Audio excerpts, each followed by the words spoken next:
What's going on, guys? I'm Jiffy Nano and welcome to another episode of my gear guide series for Borderlands 3. In these videos, I'm going to showcase a piece of unique gear, tell you where to get it, what it does, and if it's good or not. Now, if you want to see more weapon guides, character builds, and other looter or shooter related things, consider subscribing because I plan on covering all kinds of games and gears, so you won't want to miss it.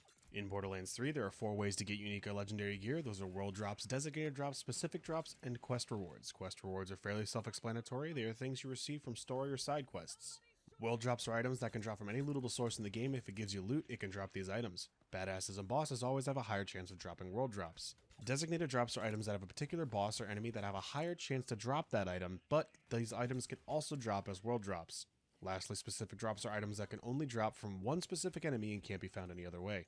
In this episode, we're going over the legendaries King and Queen's Call. The King and Queen's Call are a specific drop from Tyreens the Destroyer, and are actually the same gun. The same model, same effect. The only difference between them is the King's Call can only spawn in fire and shock, while the Queen's Call can be radiation, cryo, or corrosive. All of the legendary Call weapons have a similar effect. Crit to cause 3 bullets to return to your magazine, and 3 bullets to ricochet and hit other enemies.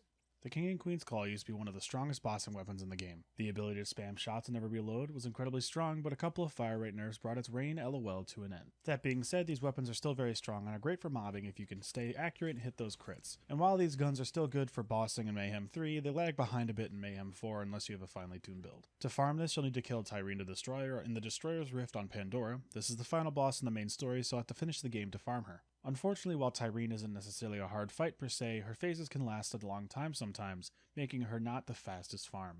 If you found this video helpful, don't forget to hit that like button and comment down below what you want to see next. If you enjoy my content, consider subscribing and hitting that bell so YouTube actually shows you my uploads. Check out my Twitch channel where I stream Monday, Wednesday, and Friday afternoons. Link is in the description. Thanks so much for watching, and I'll see you guys in the next one.